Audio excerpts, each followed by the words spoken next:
Good evening, everybody, and welcome back to JP Simshed Broadcasting here on the Simshed Broadcasting Network for the 2021 ANZCAR Abruzzi Cup here at the Daytona Clash. Joining me tonight, up in the box, is a former ANZCAR winner and a very good driver indeed, Mr. Dave Douglas. Dave Douglas, how are you going? Welcome to the booth. Hey, g'day guys, good to be here. One of my favourite weeks of the year, the old speed weeks. Looking forward to tonight. Yeah, the Daytona Speed Week is going to be a big one for sure. We've got a few things coming up as well for the broadcast. So obviously tonight we have the Clash here tonight. The Clash, of course, is drivers who made the chase last year, won a race or got a pole position are entered into this. We have 12 drivers out there tonight.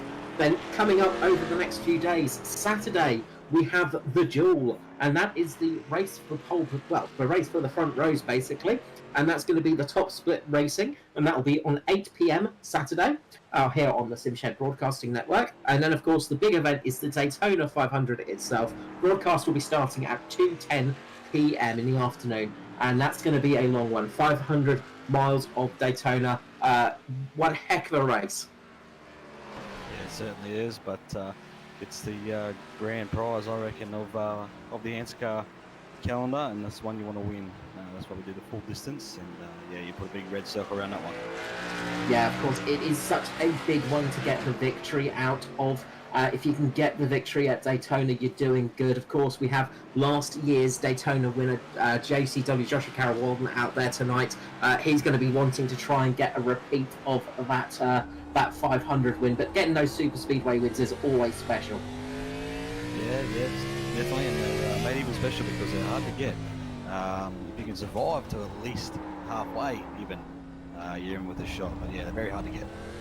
Yeah, not an easy thing to do, and it is just such an intense form of driving as well, especially the drafting side by side. It really can take a mental toll on you, can't it? Yeah, absolutely, and I'm looking to see how the new teams this year, a few driver swaps around within teams, so looking to see how they gel and work together in the big one. Yeah, absolutely. Quite a few people shuffling around this year. A lot of new paint schemes out there as well, which is going to throw me off terribly.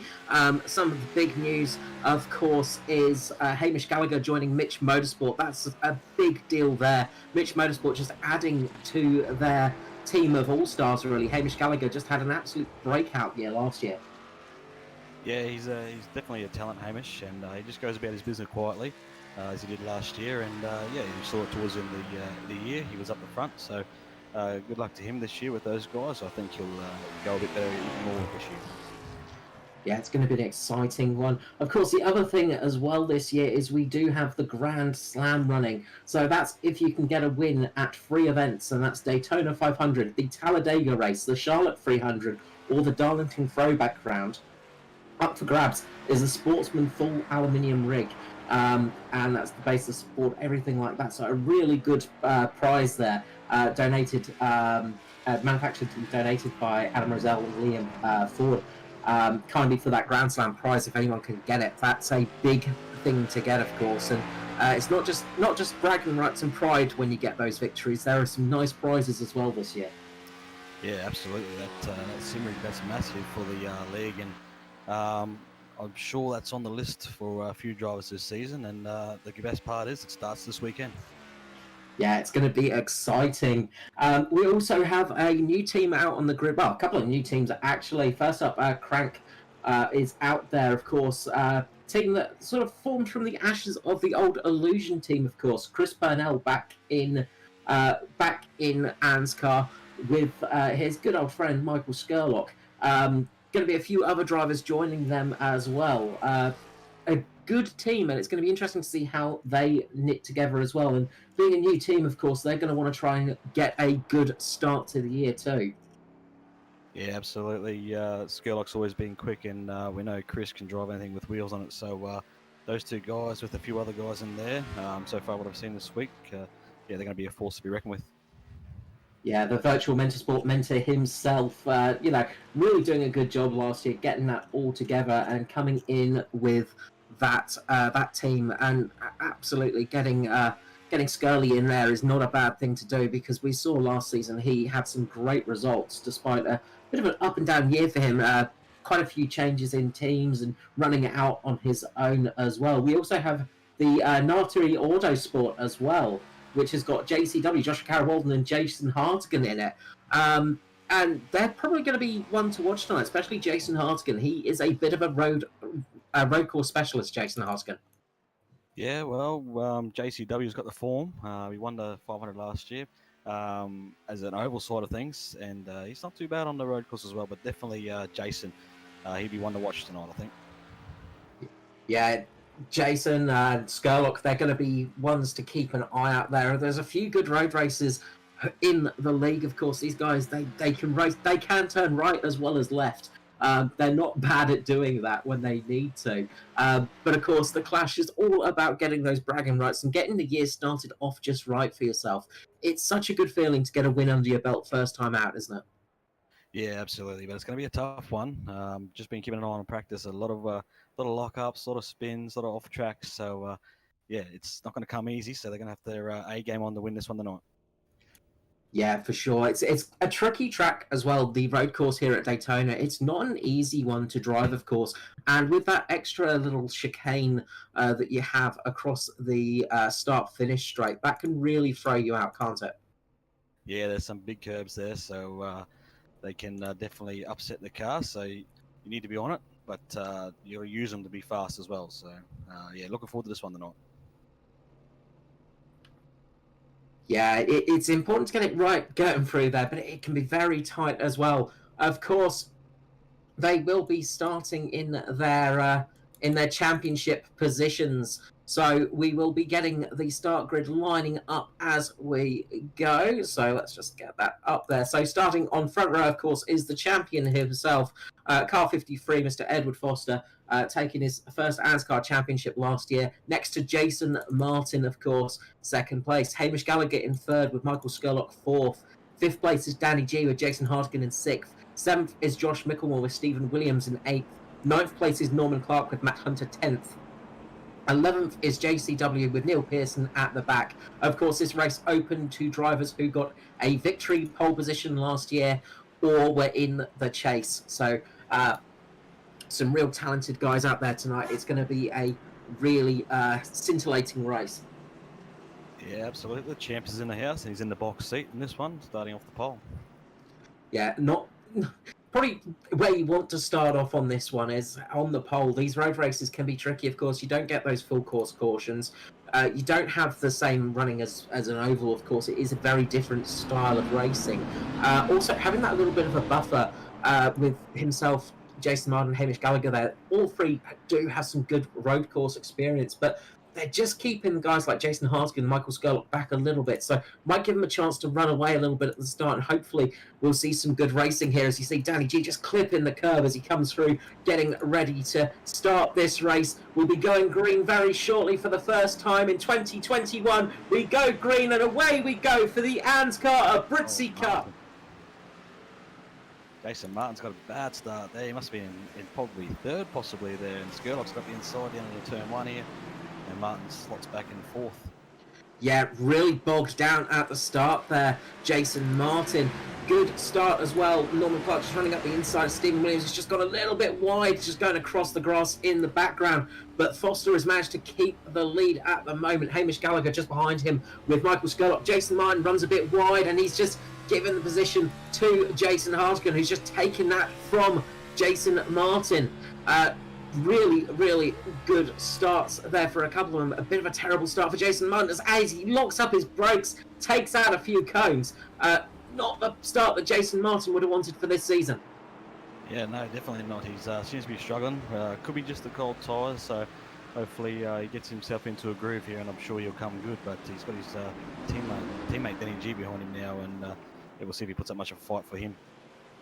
Yeah, those two will be looking at sort of just starting to just settle in a little bit, just start working things out, starting to work their progress forwards a little bit. As you say, cold tyres can be a huge issue here, of course, because these cars, they don't have tyre blankets. They don't start on nice, sticky, warm rubber like some other series, and they are very heavy and not very nimble around a road course, one would say. No, definitely not. We just saw Stephen Williams just clip the fence into the braking zone into for the bus stop there. Just got into the fence a little bit there, so hopefully that won't do too much damage and he can continue on without any issues.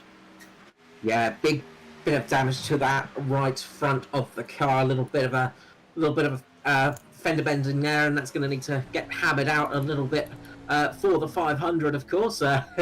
Luckily, in esports, it's not quite as annoying having to fix a car. But Foster is taking a good lead at the moment. He's managed to pull himself a 1.1 second gap over Hamish Gallagher at the moment. Yeah, it certainly is, and Hamish is doing well for the new team so far, so that's always going to be good. Bit of bragging rights into team rivalry. Skurlock's looking pretty speedy, so I reckon he might make a bit of a move. He seems to be a bit better under brakes, Skurlock, at the moment, so yeah, might be just uncomfortable for Hamish at the moment. Yeah, Skurlock does have that sort of. He tends to be very good on cold tyres sometimes, just a bit more confident than everybody else around him sometimes. As Gallagher there just getting a little bit more curb than he might have wanted to, just unsettled the car a little bit. That's given Skurlock a chance to get a little bit more of a run on him here. And of course, when you get a run through the tight, twisty section of Daytona, it helps you out for when you get back on the oval, of course, when you start getting that draft coming into effect. Yeah, for sure. And it looks like Hamish is going to get a good run onto the oval here. And Skurlock was sort of all over him on the inner course there, but Hamish gets a good run, and it's just got a bit of a gap now to take that pressure off. Yeah, it just gives him a chance to breathe a little bit. And that sometimes just, you sort of sometimes just need that quick breath just to resettle yourself, recenter yourself, and just get your eye back on the ball as well. It can be very tricky sometimes if you do make a little mistake somewhere, and you're racing these cars so hard, it can be very hard to get back on the get your eye back on the ball. Yeah, for sure. And looks like Martin has dropped another couple of spots there. So we've got JCW on the march now. He's up into ninth currently. And now Stephen Williams is sizing up Martin now. Yeah, Jason Martin, just again struggling a little bit on the road course. We've seen this a couple of times from Martin. He has definitely improved on road courses, and it's always been that little chink in his armor. But to say, when you say improve on road courses to Jason Martin, he's still usually up there in the top 10 positions, fighting for those spots. He's always there or thereabouts. And I know that he has said in the past that he has been looking at getting these road courses a bit more nailed down for future. Oh, big moment there for Joshua Carroll Walden going just past the pit lane, the back end stepping out an awful amount there. That's going to give Jason Martin a chance to just catch up a little bit. But JCW doing a great job to catch that car and not end up in the wall. Yeah, absolutely. Good driving from Josh there. But while you were talking of, you see Skurlock, he's moved up into second place now. Hamish did use those curves through that last chicane, and as we're talking about, upset the car and just slowed him up a bit enough for Skurlock to get him on the exit, basically down the front straight across the finish line, if you will. Yeah, those curves are so brutal as well. Sort of something that really does throw the car around, and they are those big giant sausage curves, and that has given Skurlock a chance to unleash himself now and start chasing down Foster. And Skurlock just setting the fastest lap of the race by far there. So good lap for Skurlock. There. Foster, setting the fastest lap there with a 54.2. So Foster's still got some pace in there. He's trying to run away from Skurlock, but Skurlock is going to start trying to chase him down. Yeah, I think that was Foster here with the fastest lap of the race. So we know Edward's pretty quick with anything he drives these days. So he definitely improved a lot over the 2020 season, which is great for him and his team. And looking to go back to back maybe this year. Yeah, big confidence boost for him last year. A bit of an issue for Danny G, I think. He's dropped back to the back of the pack. So I'm just trying to figure out what happened there. He's had a big moment going through the infield, going into that fast left-hander before they go onto the oval, and the car has looped around on him. He managed to avoid everybody, but big moment for Danny G there, and that's dropped him right to the back of the pack.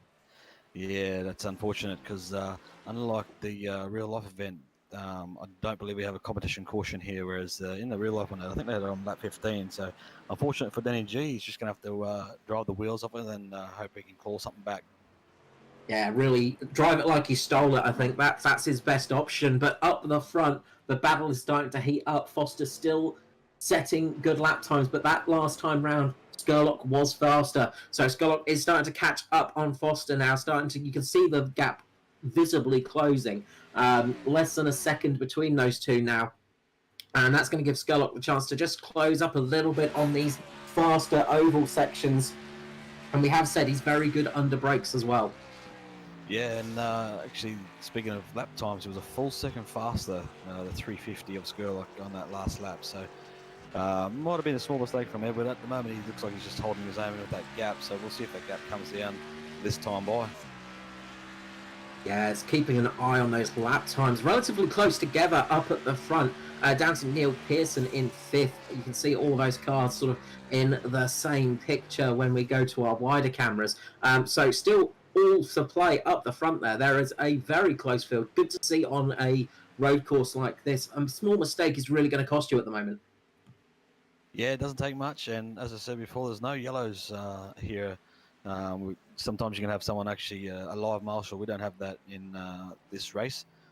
So it's all green and lights the flag, basically.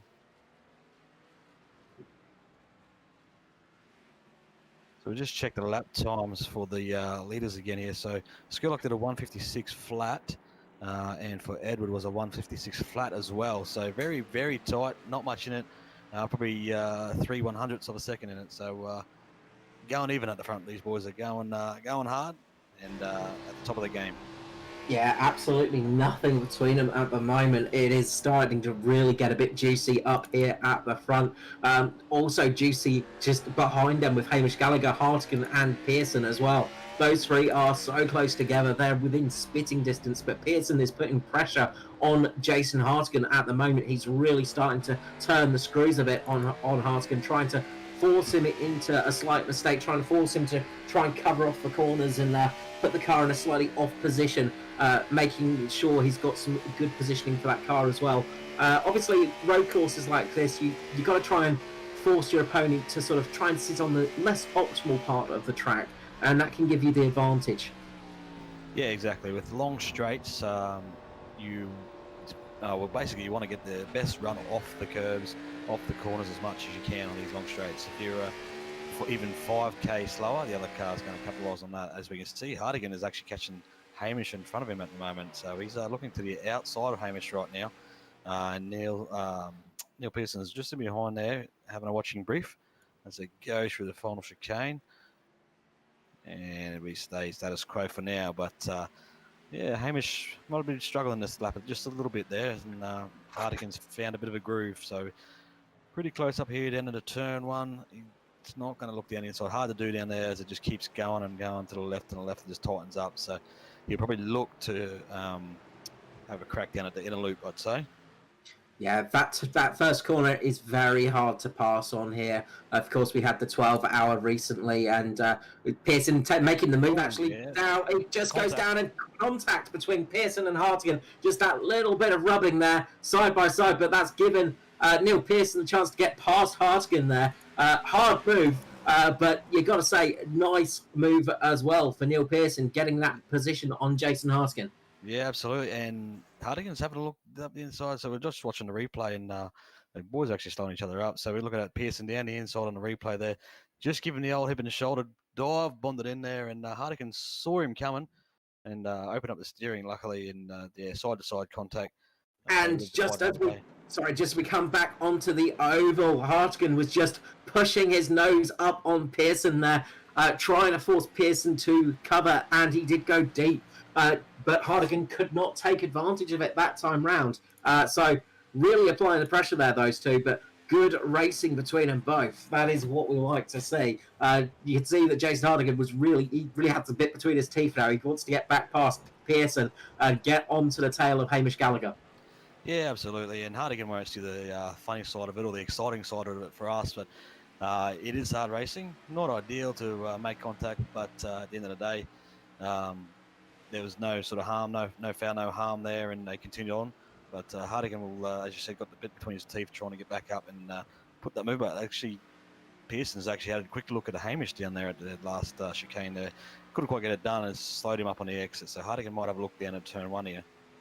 Yeah, despite that, that last lap for Pearson was an absolute flyer, one of the fastest of the field.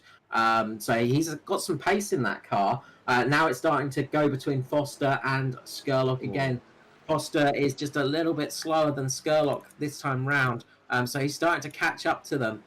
Really starting, he's just trying to put that pressure on Foster now and really applying it. As you can see, the battle between Pearson and Hardigan is not over yet as well. Hardigan running deep in there, loses traction on the exit of the corner though. He tried to make that late braking work for him, try and throw Pearson off on the exit. Pearson held it there, stayed brave, and did not lose any time. Hardigan though lost a little bit of time on that exit. Yeah, it looks like Pearson might have been doing some practice in the off-season. He's all over the back of Hamish here. See if he has a look down the inside. He'll probably just try to get a good run off this turn here onto the oval and look to pass him into the bus stop. So he gets a good run here. We'll see at the exit light. He's up in the third there. Oh, yeah, sorry. Yeah, that's third into fourth now. So he's in a draft. So we'll follow him all the way down here. We'll see if he can get the nose up far enough. It is hard to pass into the bus stop, but you've got to be right up there and committed. We'll see how he goes, sure. So he's right up there now. He goes out, puts the nose out there, and deep is Hamish under the brakes, and is able to defend for now and just runs really hot into that bus stop. But on the exit here, just slows Neil up mid-corner. Neil's going to get a good run here. He's going to get side by side, and he should get this move done. Yeah, it's much harder through the second bus stop, but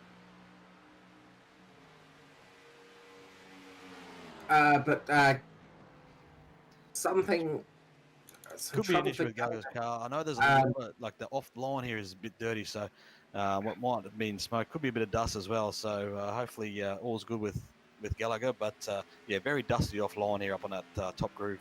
Yeah, he just got on that top line and just coated those right side tyres with dust, and that's going to give Jason Hardigan a good run on him. It's going to take a little bit of time just to get that dust off of those tyres.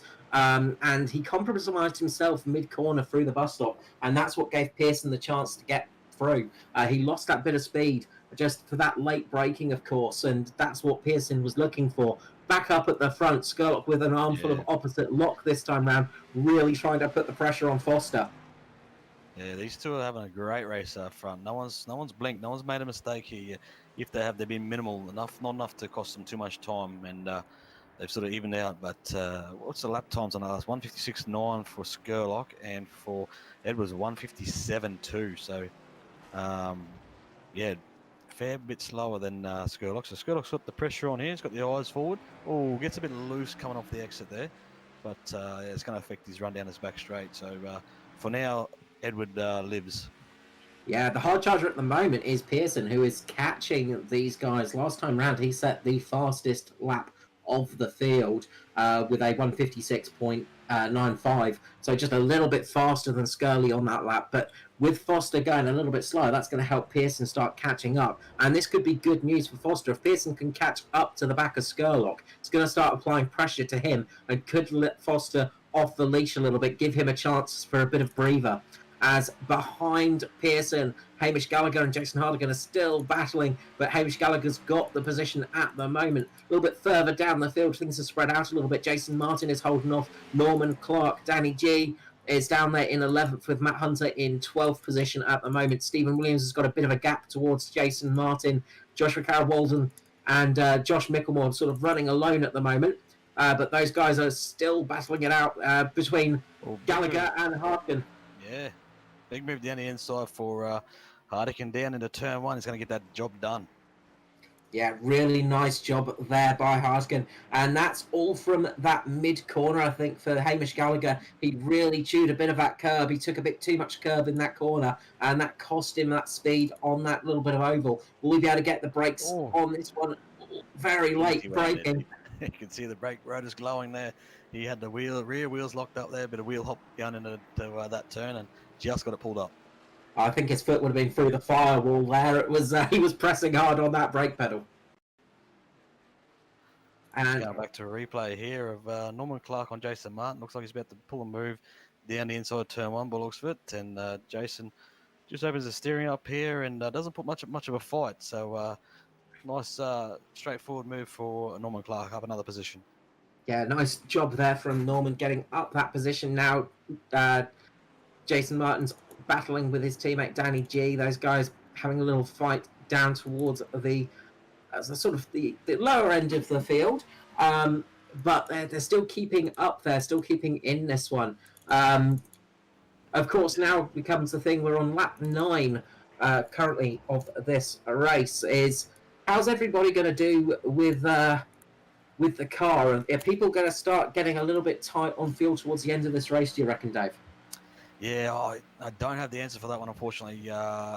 Anything I say, I'll be guessing. But I know that Edward has answered back with Skurlock and in the time. So the last lap was 157.2 for Edward and 157.8 for Skurlock. But we'll see how it is across the line here. But yeah, I'm not sure on fuel-wise, but the tyres, they'll be dead, mate. I can guarantee it.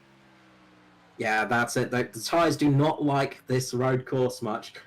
Interestingly enough, though, fastest out of all of them on that last one was, again, Neil Pearson. That last lap was 156. This time around, it's a 157 dead for Pearson, 157.6 and 157.5 for Foster and Skurlock. So those guys are starting to get reeled in a bit by Pearson, and you got to wonder if Foster's just easing back a little bit just to help try and get Pearson into the battle a little bit, because if he starts fighting with Skurlock, it's going to give him a little bit of breathing room. Yeah, look, I like your theory, but I do know Edward, and mate, he'll be eyes forward, going as hard as he can without making any mistakes. So right now, they're just probably losing a bit of target. They might have been a bit harder, but Neil Pearson just definitely has the edge right now. And in the time that he's gaining, he's probably going to catch him in the next 2-3 laps, I reckon. And he's going to be in this battle for the lead. He will be. Just jumping back a little bit, you've got a good move there by Danny G on Jason Martin. Jason Martin was just trying to do a bit of a late break on Norman Clark into the first corner. It cost him a little bit of speed, and that gave his teammate Danny G the opportunity to pounce, and he has done. Danny G getting the move done on Jason Martin, working his way back up the field after that little mistake earlier on. Yeah, absolutely. Nice and clean as you want with your teammate.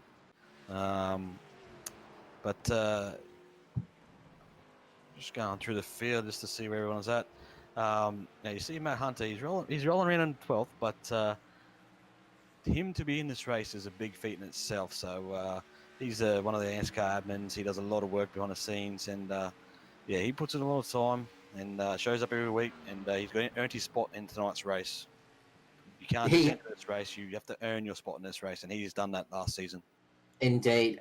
Getting into the chase was a huge thing for Matt Hunter. His first year taking part in the Cup Series as a full-time competitor. Of course, a long-time broadcaster as well for the series, Matt Hunter. He was the JP back in the day, doing the cameras and working all his magic in the booth for us so we could watch these things live and get that all working. So really good to see Matt Hunter in this one. And I'm hoping we see some good things this year for him, because he had a stellar year last year. He's had a good start to the season as well this year with the trucks.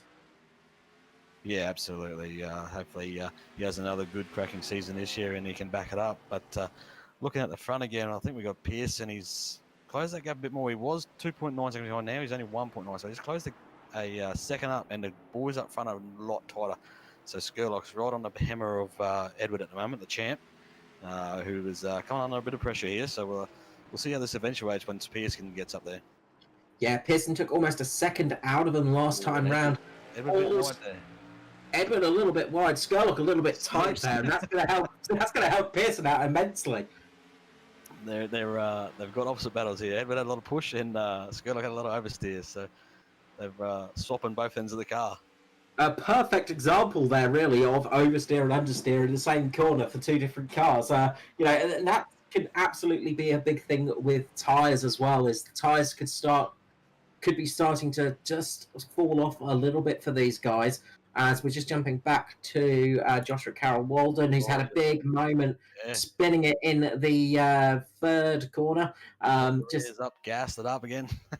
Yeah, managed to get it going and managed to keep it just in front of Norman Clark. But Stephen Williams got past. Luckily, managed to make it through without incident there.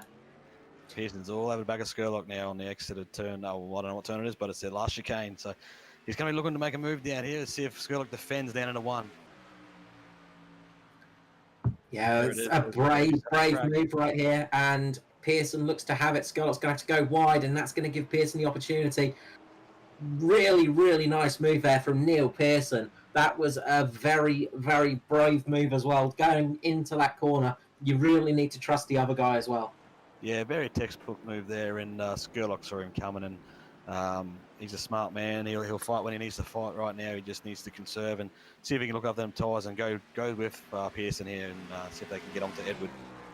Yeah, now Foster has a hard fast-charging Neil Pearson to fight off, who's made up 10 positions in this race so far. What a brilliant drive from Pearson so far tonight. This is a really good way of starting the season. Just jumping back a little bit, Norman Clark just getting past Joshua Carroll-Walden, who's in a battle with Danny G at the moment. They're side by side as they go through turn number 3. And it looks like JCW has managed to keep the car ahead, but Norman Clark has gained another position from that. But up the front, it's always a bit tricky on the road courses, is keeping an eye on everything, of course, because you get so much action sometimes, it's hard to know where to look. Yeah, that's it. They can be spread out, and then you find the action all over the place. So, but Neil Pearson will be impressing for DPR here today, and he's the Ben Max Chevrolet Southwell Lifts Hoist, number 9 Chevrolet Camaro. It's an absolute mouthful, isn't it? He just touched the wall there on the exit. Won't do any damage, won't do any harm, but you don't want to be doing that too often, otherwise, yeah, you might be paying for it later. Oh, he's deep on the brakes here, too deep. He's going through the chicane. He's going to have to slow down and take the slow down here, so Edward should be able to come back by. But yeah, I was thinking he's going in very hot there and struggled to pull it up, and yeah, obviously he didn't get it pulled up at all.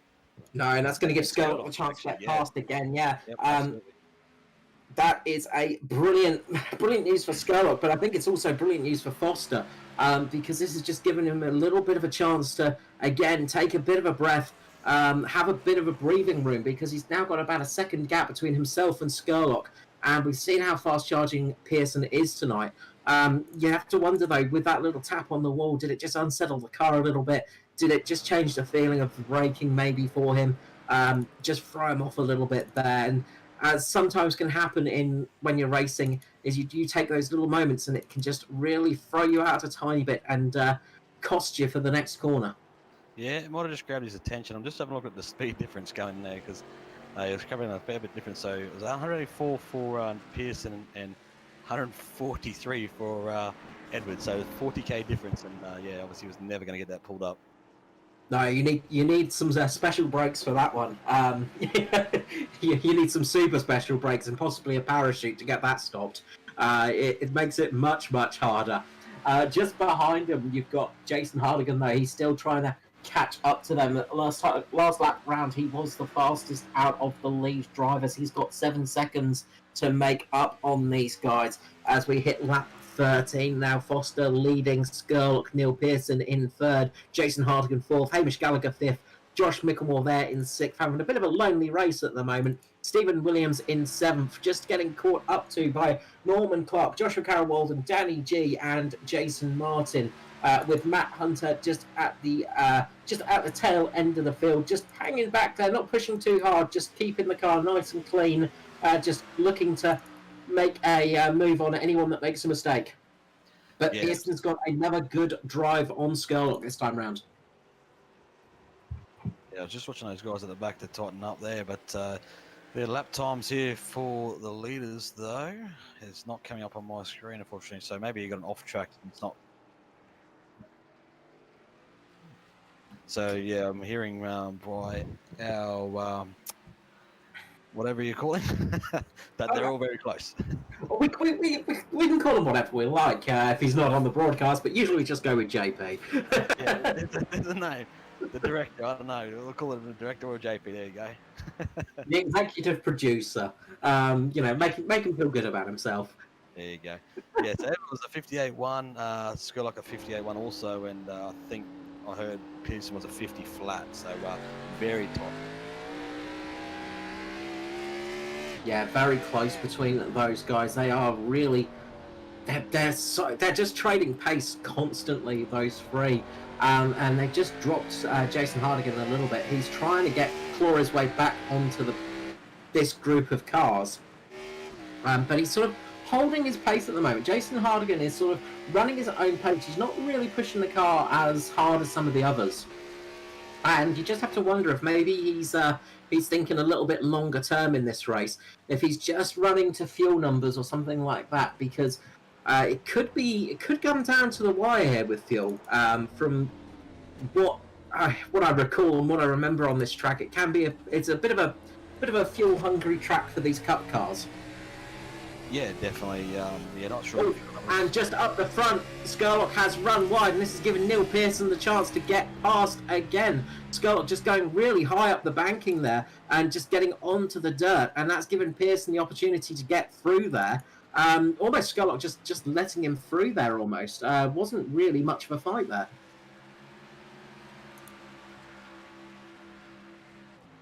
So, interesting move there from Skurlock. He just let Pearson go by. I wonder if he's just releasing Pearson to start trying to put some pressure on Foster, maybe.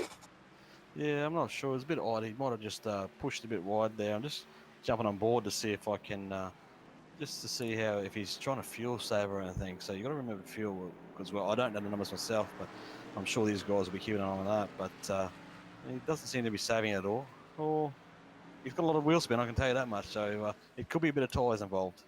Oh, and I don't know if JP will be able to catch this one. Just Danny G just going through the final chicane has taken a big jump over the curbs. A huge moment for him, and that's dropped him right off the back of that group of cars. A bit of a scruffy lap there from Danny G. A big moment for him though. The car was bus stop too, by the looks of that. We're just looking on that replay there. So it's not only once but twice in the same lap. So he's gone through the bus stop, and he obviously had a bit of a moment down to the last chicane too. Yeah, not the cleanest of laps there for Danny G. That's going to hurt him a little bit. But we seem to have lost a bit of a picture there, but we'll keep you updated if anything changes on track. Just riding along with Edward at the moment, and look, I tell you what, he's driving it pretty straight. A bit crossed up on the exit of the bus stop there, but look, he's doing a great job out front, and he's led this whole thing. And I think we're coming up to 5 to go after this lap. So right now, doing a great job, and we got our pictures back thanks to JP. Got us back online. We've got back online, and just going back to Danny G's missing the bus stop there. He missed the bus stop, and then just behind him, his teammate Jason Martin had a big moment, spun the car completely, and is now missing the front end of that car. So not a great lap for the Mitch Motorsport team there. That was not their finest couple of laps there, and that's really going to hurt the front end of Jason Martin's car. Yeah, absolutely. That's no good. Good for cooling. That's about it. But he's actually had a bit of a rough lap. He was off after turn 1 there. So I'm just watching it back now. So yeah, he's just got it locked up in the rears into the bus stop, and locked up, and then nothing he could do. Just went on for the ride, nosed it into the barriers, into the tyre barrier there. So no more front end. But looks to be a bit of a battle on track here on your screens with Norman Clark and Stephen Williams here. Yeah, really nice move from Norman Clark, going round the outside there as Stephen Williams, taking advantage of that little bit of extra pace on the oval section, and Norman Clark getting that job done. Really slick move there from Norman, just getting past Stephen Williams there and getting the position up to P7 now, Norman Clark. Yeah, absolutely. And remember, we mentioned Matt Hunter before. He was just keeping his nose clean, just running his race, and he'll just be looking to run this as clean as he can and get to the finish. And if he picks up spots along the way, which he's already done, he's picked up one, finishing straight up and up front, he'll pick up a few more. But that's one ticked off his list. The other thing as well, of course, is this does give you a bit more of experience for the rest of the season, of course. You get a little bit more running on track, racing these guys on a road course like this. And it's almost like a little bit of an extra... although this is obviously it's a race for bragging rights, and it's a fun race, a bit like the all-star race, of course. But it does give you that chance. As Neil Pearson very late on the brakes there, almost goes into the back of Foster as they go through the final chicane. As Michael Skurlock misses it completely. He blocked up the brakes. Looks like those guys are starting to struggle a bit for grip out there. Yeah, absolutely. It's starting to tighten up. It's running out of laps here, so he's got to try and do something in the next couple of laps to unsettle Edward here. He's got to try and get to him first, and then it's another thing past him. So Edward won't make it easy for you, I can guarantee you that. No, having known Ed for a long, long time and raced against him for a long time, I can say he's not the easiest person to pass out on track. And he's not going to make it easy for you. But it looks like Skurlock's really struggling out there. He's lost a lot of pace, and he's just falling back into the grasp of Jason Hartigan at the moment. Was a bit of a scruffy lap for Skurlock there, but just have to wonder if maybe that little bit of running early on, those guys really pushing quite hard, if they've burnt a little bit too much of their tyre off and are starting to get down to the canvas and starting to struggle now. Yeah, absolutely. And I know seen a couple of shots where Skurlock was a fair bit of oversteer, a bit opposite lock, so using them rear tyres up, and they might have just had enough and starting to give up on him. But we've got a fantastic battle up front here, so we'll see if Pearson can do anything with Edward here. But Edward looks pretty safe right now, but touch wood, I don't want to put the mocker on him. If he loses this now, he's going to be calling my name. So, but yeah, we'll see if he can get it done. Yeah, you've got to watch out for the commentating curse. It's a tricky one indeed. It's always the thing. Ed massively sideways off the bus stop there. Somehow keeps it straight. He was sideways for about 50 metres or more there. So Pearson's going to get a good run on him. We'll see if he can do anything up with it. But remembering we've got this little chicane here, it's not like the Charlotte over where you run right round and can get right up behind them. So uses the curb there, Neil. Yeah, really bouncing the car off the curb there, and that can be a valid strategy in these cars. Of course, it's not like the sports cars, not like the GT cars, where you really want to avoid those curbs. With these cup cars, you can kind of be quite aggressive on the curbs and almost bounce them off the curb to get the corner made, can't you? Yeah. I mean, I thought you'd be able to use them a bit more. I've noticed it upsets the car. It seems to be a lot more than I thought, as a matter of fact, than that last chicane. So we got Neil Pearson have a look. So definitely use these curbs here. You want to use all the track you can on a road track, and some more if you can find it. Oh yeah, look, you give a driver an inch and they will take a mile from you, of course. That's why track limits are always such a big bone of contention. Pearson getting really good on the brakes there. Really nice late brakes. He managed to close right up on Foster. Will he get the traction out of the corner? He's managed to keep quite tight onto the back of Foster this time round. He's really starting to put the pressure on as they come into this fast. They come into the left-hander as they come back onto the oval. Pearson's going to get underneath, try and get underneath Foster for this one. He's really putting the pressure on Foster right now. Seems Pearson has a little bit better traction, at least. He's got a bit better rear grip, possibly, than Foster. Yeah, you can see the two different lines of guys running there. Edward's sort of more of a turning early and gets more speed off the exit there. So that's helping him at this point in time. But right now, Edward hasn't had to be defensive yet. Neil takes as much curve as he dare take there without getting a slowdown. Let's see how they get off here. And again, so he's using everything and some Pearson all the way up to the fence there, nearly touching it. We'll see if Edward's got to get defensive here. We're coming up with 2 to go after the chicane. Yeah, we're really getting to the pointy end of this race there. Pearson doing a job for the grass workers of the Daytona circuit there, just cutting a little bit of the lawn for them. So they'll appreciate that for sure. He gets a little bit loose through that final chicane. Skurlock going quite wide as well through there. I think he actually missed the chicane again. So Skurlock really struggling out there at the moment, it looks like, and he's getting caught by Hartigan at quite a vast rate of knots, but the front is where the battle is at the moment. Foster getting a little bit loose through the first corner, and that's allowed Pearson to come up behind him once more. I reckon Pearson's going to try a late braking move here down the inside. He's looking for it. He's thinking about it. He tries it, but Foster covers him off really nicely there. Yeah, he's already pulled one move down there using the hip and shoulder, so don't be surprised if he tries it again. But yeah, Edward's going to be starting to feel that pressure, and he knows the laps are running out as well, so the nerves come up a bit there too. So Edward doesn't defend it here at all.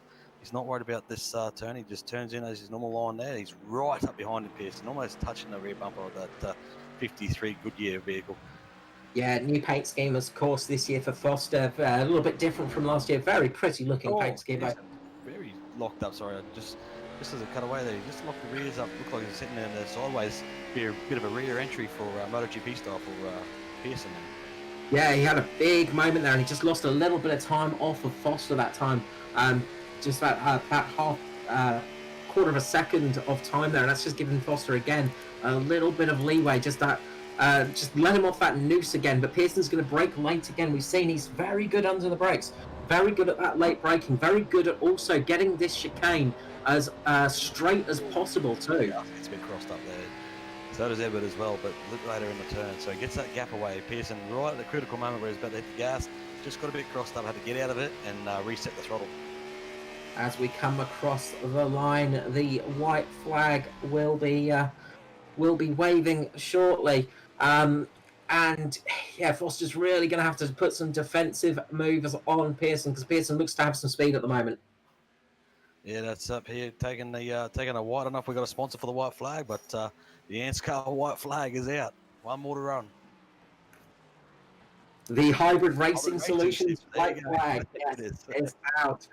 You can tell it's been a while since we've been back, because I've forgotten sponsors' names already. But Pearson, I reckon, is going to try a late move, and he does. You can see him just positioning that car middle of the track. Goes for that late brake. Lock up there, yeah. Gets that lock up. But he's really put that. Yeah, he just the critical point on turning there, just had to use a maximum brake pressure and just locks up the rears and just tail wags a bit there. He's lost a bit of ground. He's gonna, if anything, that was the place to make his move. He needed to set up a good exit out of that first carousel to get down there. But I'll tell you what, I don't want to call it earlier, but Edward's doing everything right here at the moment. He's doing as much as he can at the moment. Just looking. Oh, it's a massive moment entering there. Rear's all locked up. That should be the race over there. Edwards, all he's got to do is just keep it straight. He's just got to keep it straight now. Was just jumping back a little bit. There was a bit of argy-bargy going on between Norman Clark and JCW, but down in the bus stops. But it looks like Clark's managed to hold on to it. But we've got to stay with the leader here, because we are on the back straight coming up to the bus stop for the final time this evening for Foster. He comes in one last time. Pearson is absolutely flying behind him, trying to catch up as much as he can. It's been a fantastic drive from Pearson. 10 positions, started way down in P12, of course. He's made it up to P2. Fantastic drive for Pearson, and a really good, a really good way to say I'm here this year and I want to get some victories. Pearson going very late for the brakes. Oh, he does try. He tried it. He really made that lunge, but he knew he could not make that one. Foster is going to get the victory here for the Daytona Clash. Brilliant win there for the season champion of 2020, Edward Foster, starting off his year as he wants to go on. But second place for Neil Pearson. Michael Skurlock manages to bring it home in third, with Jason Hartigan in fourth. Hamish Gallagher fifth, with Josh Micklemore coming home in sixth place. We're going to get a bit of a battle at the back between Norman Clark and Joshua Carroll Walden, as JCW, I think, is going to try possibly push Norman Clark a little bit on this final lap. He was really pushing it into the entry of the bus stops last time. Will he try it again this time? Braking very late. He goes over the bus stop, manages to launch the car. Clark manages to hold it. JCW is going to have to give that position back for sure, because that was a slower shoot at the line. Cut track, but he's going to take it, Josh. I don't know if he's going to get away with it, but he's definitely finished ahead. Oh, jeez, I tell you what. I think we'll see. I think we'll see a possible penalty coming the way for that one, because that was definitely a position gained without the assistance. But absolutely brilliant drive from Foster. But Neil Pearson, what a fantastic drive from 12th. Really, came out of sort of nowhere. We weren't really talking too much about Neil Pearson before the start of this one, were we? Yeah, the Goodyear Auto Care Camaro gets it done. The champ is back to where he finished off, basically. Yeah, you can see him fuel saving down on the last lap, so it must have been tight on fuel. He wants to do a burnout, and so he should too. So, well done to the champ. Perfect way to open your account for 2021. Yeah, just avoiding all of the corners he can, because he wants to try and get at least one burnout done. But yeah, I think Fuel might have been a tight one on that one, because yeah, he's definitely he's definitely fuel saving quite a bit at the moment. You can barely hear anything of that car. Yeah, look, we might just do it here. If he has the fuel. No, doesn't have the fuel to do it, burnout. It's a shame, but yeah, especially mentioned there Neil Pearson there, hard charge from 10th. That's a mighty drive and good effort there. I'll let you run through the official results there, Carl. Yeah, let's run through the finishing order. So, obviously, taking the win for the first, the bragging rights for the clash here at Daytona 2021 is Edward Foster with Neil Pearson in second, Michael Skurlock in third with Jason Hardkin fourth, Hamish Gallagher taking a solid fifth place with Josh Mickelmore sixth, seventh for the time being is Joshua Carroll-Walden with Norman Clark in eighth, ninth for Stephen Williams with Danny G in 10th, 11th was Matt Hunter with Jason Martin taking up the final place in 12th. Sorry. But yeah, absolute great way to start the year for Foster there. I'm sure he's going to be pretty happy about that one. Yeah, absolutely. And sure, should be a lot of pressure towards the end of that race. And I mean, early on too, Skurlock pressured him that whole first half of the race, and then he couldn't relax because Pearson was coming as well. Yeah, that's it. I'm just trying to actually have a look at how many races Neil took part in last year, because I think it was only about half of them. Yeah, 12 starts last year for Neil Pearson. So, end up finishing 25th in the championship last year, of course, but with only half the starts of the year, that can make it very tricky. But definitely making his intentions felt tonight, and starting off the year in a really good way there for Pearson. But what we'll do is we'll grab down, if we can, our third place man, Mr. Michael Skurlock. Michael Skurlock, how are you going? Golly, mate. Not as good as I'd like to be, 100% honest with you. My chin was not where I wanted it to be tonight. No, it looked like you were really struggling on those last couple of laps. Oh, yeah. It was like on ice skates, mate. It was like running on 4 jellies. It's out of control. Almost put it in the wall, like I was so close to just binning it, eh? Yeah, it looked a real struggle. So obviously tyre wear really became an issue there towards the end for you? Yeah. I thought, normally I'm decent at saving the tyres, but, man, I must have just been getting excited. When I was behind Edward, I was thinking, oh, I've got him. Yeah, that's it. I'm going to get him. And then, couldn't again. And then he somehow just kept it going the same as he did at the start. Just couldn't find the grip, mate. Hey, Davo. No, I was just going too hard, man, into the corners, I think. Just getting excited. Yeah, I thought that early on, and I noticed a lot of oversteer for you on a lot of exits onto the ovals and that, so you were burning them up. Yeah, mate, yeah. Like I said, the chin just wasn't where I needed it to be. It was a bit too far away tonight. Yeah, look, you put some great pressure on him, though. Got to ask as well, it looks like you let Pearson through a little bit earlier in the race. Was that sort of just to try and get him to hunt down Foster a little bit, try and get those two battling, or did you just make a little bit of a mistake going on to the oval section? No, I was hoping for a dive bomb somewhere here or there and just a big crash and then do the Ray Bradbury, mate. But I saw how fast Pearson was coming up behind me. I'm like, no, I'd just be stupid to try and stop him. I just, to see what happened. Oh, look, it's one of those things. Sometimes you can't win them all, unfortunately. But a P3 for the clash, at least, is a good way to start the year. Of course, we've got the 500 coming up. How are you feeling for that one? Oh, claustrophobic, mate. Already, not a big fan of it. So I don't know. Luck of the draw, I think. We got a good car, so see what we can do with it. But yeah, I don't really look forward to it, to be honest. No, it's always a bit of potluck at Daytona and super speedways, of course.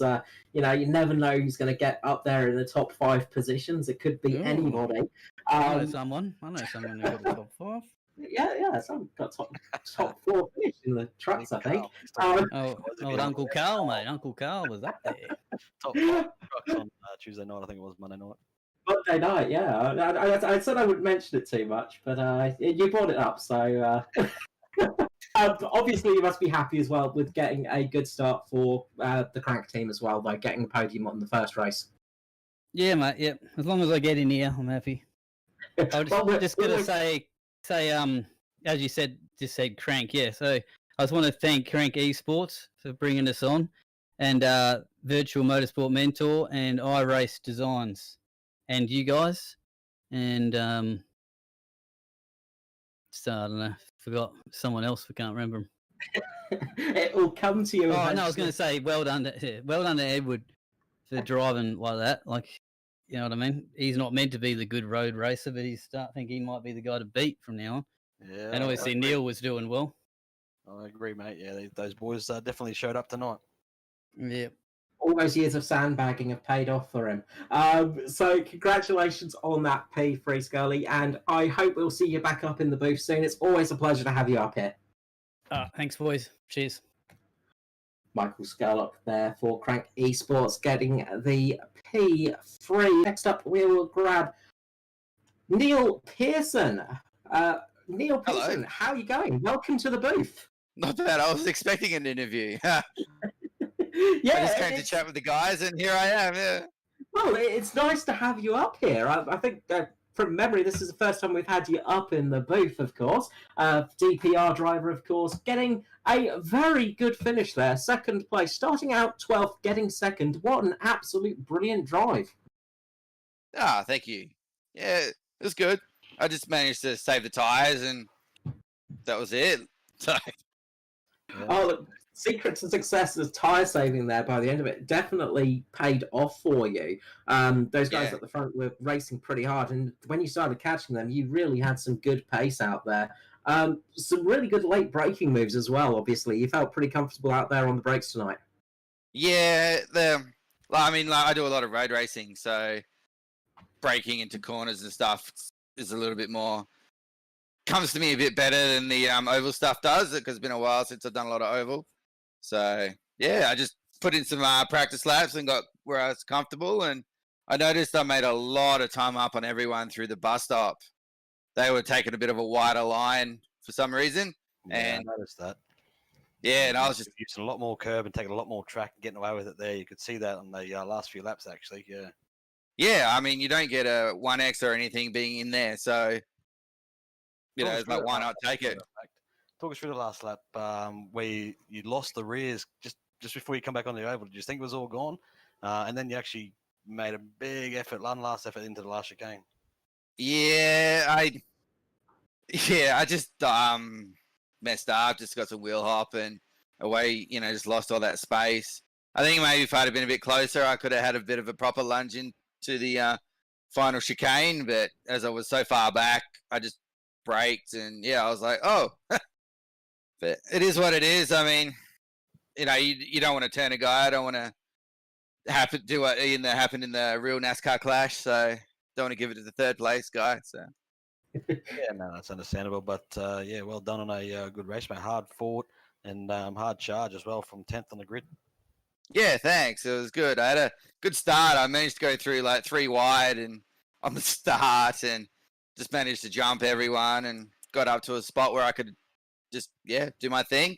Yeah, we did see you use a bit of hip and shoulder on Hardikin there on one of your passes, but a bit deep. Yeah. But you're down there far enough, I think, and Rubbin's racing. Yeah, I did miss my breaking point by a little bit, and then the next 2 corners he was trying to pay me back, but thankfully I just had him covered. So it was good fun. It was good fun. I'm gonna give an apology. I mean, I didn't mean to hip and shoulder in that hard. I just No, I think once Hardigan has a look at it, he'll would have saw the red miss and thought, oh, I've got to get him back here now. But he'll know it's racing, mate, hard racing. That's what it is. That's it.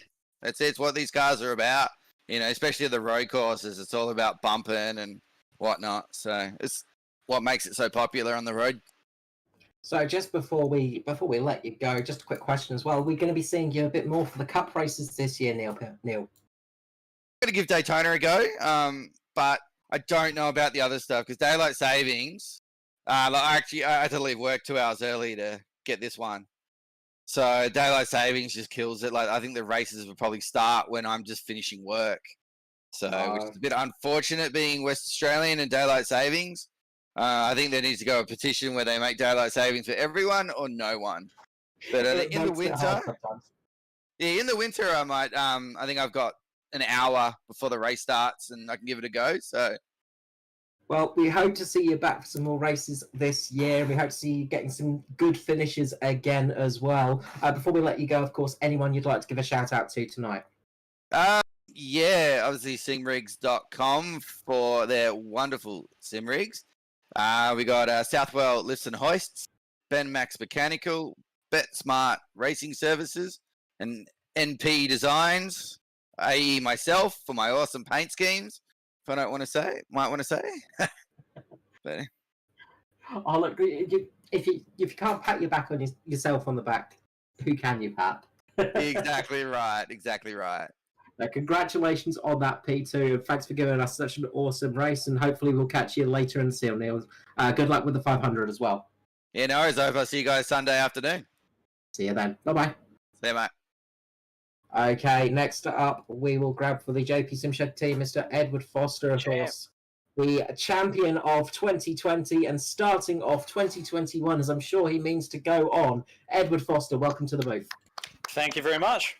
That's me clapping, by the way. Okay, thanks, Dave. Good job, mate. Well done.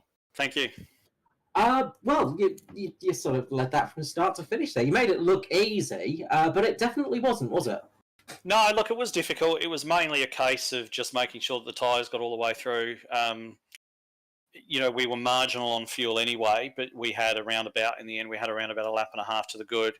But yeah, certainly the tyres were, keeping tyres alive for 20 laps around a track like that with all the G-forces and everything in the oval section. You got the fast corners, bus stop and sort of turn 1, turn 2 there, very, very hard on tyres. So it was just a case of trying to save the tyres in the areas where I wasn't able to be overtaken, really, and save them all up and use them in the areas that I needed to use them.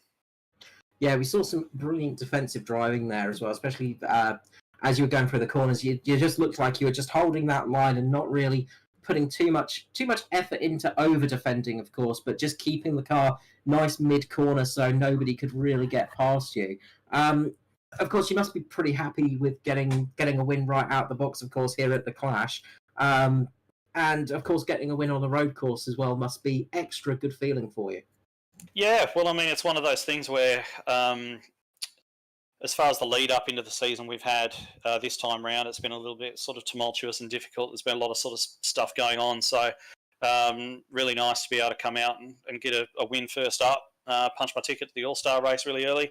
And as you mentioned, get that first win on a road course. I've never done it before in ANZCAR. So, and I think this was the last type of track I'd never won on, apart from obviously dirt, which we're doing for the first time this year. But I'd done all the other types of speedways and I'd never won one on a road course. So to get that's probably the main achievement tonight, is to be able to check that box and have it, not have people say I'm a one-trick pony. I can do it on the road courses as well. So it was really nice.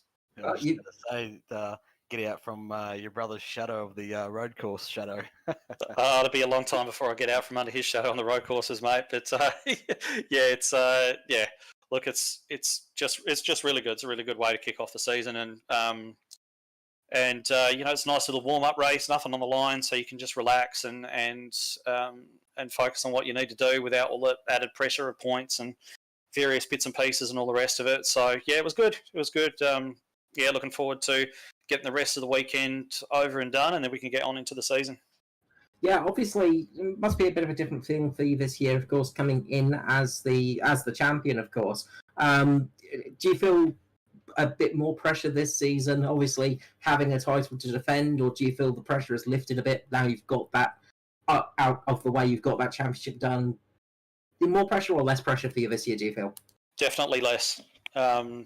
I sort of wonder whether or not you've got the ability to get it done, and then after you get it done and you've won one, you'll be a cup champion forever after that. So I'm really feeling extremely relaxed going into this year.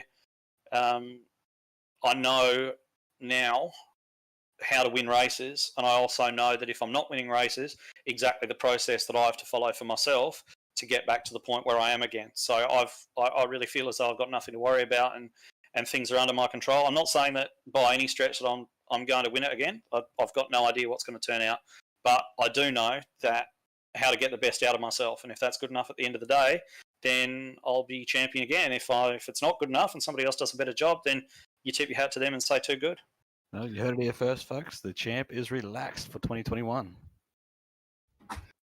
Yes, absolutely dangerous thing to have there. A relaxed champion that's feeling confident. Of course, starting off the year with a win, you can't get much better than that. The Clash, of course. How are you feeling coming up to Daytona? Of course, always a bit of a lottery on the super speedways. But are you feeling good for the rest of the weekend, or how are you feeling coming up to that race? Yeah, look, we're feeling pretty good. We've done a little bit of practice. As we say, the lead-up's been a little bit disrupted, so we haven't done all the running and everything we would have liked, but it is what it is. We've got the car we've got, and we'll go in there and give it our best crack. We've got the duels to survive first of all. Luckily, I'm locked in to the 500 no matter what happens, so I can afford to do a little bit of experimenting there and see what happens. And then, like you say, the Daytona 500 is just a lottery. You can do absolutely nothing wrong and come out of there completely smashed to hell. So I'm not worrying about it. I'm just gonna do whatever it is seems best at the time, and live or die by those decisions based on what else happens, I suppose. Well, we will wish you luck for the duel and, of course, the 500 itself. But before we let you go, anyone you'd like to give a shout out to tonight and sponsors, all of that usual thing? Yeah, I mean, normally I spend a lot of time thanking the sponsors and everything, and everybody knows who they are by now. Goodyear Auto Care, Sabtool, etc. on the car this year, which is fantastic. But more than that, I'd like to give a shout out, I suppose, to the other ANZCAR admins. This has been probably the biggest, busiest, most intense, most hectic, most difficult, craziest lead up to a season that we've ever had. Every problem that we could possibly have has been thrown at us, but we've got it. We're racing now. And hopefully after we get this week over and done and we just fall into the grind of the week-to-week races, things will get a lot easier and everybody will sort of settle into a routine. But it's been very tough and there's light at the end of the tunnel now. So I just want to give thanks to both Danny and Matt. Right, absolutely well said, and congratulations on you guys for getting everything running this week. Of course, I know it's been a bit of a tricky one, but thank you for all of your hard work getting everything running. Of course, not just a competitor, a lot of behind-the-scenes work you do, as well as Danny G and Matt Hunter as well. So thank you so much for that, of course, and we wouldn't be able to broadcast this race without the hard work that you put in. So thank you so much, Ed, and we'll hopefully speak to you very soon. And of course, a thanks to you guys in the broadcast booth as well, because nobody would get to see our hard work if you guys weren't here. So thanks very much for setting aside your time and putting it on. It's great. You're always welcome. Thanks, Ed. Thank you. Okie dokie. So, of course, as we said, we have the Daytona qualifying coming up next. That one won't be broadcasted, the qualifying session for the 500. That's tomorrow night, of course. If you are looking at getting into the cup race, of course, you've got to get through the qualifying and actually qualify for it. Then, of course, we have the duels, which will be broadcast here on SimShed Broadcasting, 8 p.m. Saturday night. The duels, and that's going to be the top split. So the inside row, basically, and the top drivers for that one will be fighting it out to see where they start for the race. So that will be a 60-lap race of Daytona. Then, of course, Sunday we have the big one itself, 200 laps here at Daytona. Open setup as well. That's one of the big things we didn't really mention, Dave, is it's an open setup for this race, and that's going to change things up an awful lot, isn't it? Oh, yeah, absolutely. It throws the spanner in the works, so to speak. You'll have fast cars and faster cars. So, it definitely plays a big part to set up in these big races. Yeah, and of course, you'll have people setting the car up to be quick on the beginning of a stint, on the end of a stint, middle stint. There's so many different variables for that. We do have a couple of open setup races this year. Most of them are fixed setups, of course, but the Daytona 500 being such a big race isn't open setup this year, so it's going to make things very, very difficult, very different for the drivers as well, and just that extra bit of pressure getting that car set up. So the broadcast for the Daytona 500 will be on Sunday at 2:10 here on the SimShed Broadcasting Network, and of course you can catch it afterwards. Also like to give a big shout out and thank you to all of the guys that were watching tonight. We really appreciate your views and everybody that was chatting away in the chat. Sorry I was kind of ignoring you, I was too busy calling the race, but a lot of people in there tonight. Thank you so much for watching, because we wouldn't be able to do it if we didn't have you guys watching. And a big thanks as well to Dave Douglas for joining me up here in the booth, and JP, of course, for all his hard work, getting everything working, getting everything shown to you, and getting everything ready to go. So from myself, Carl Withy, we wish you a good night, and we'll see you at the Duels on Saturday.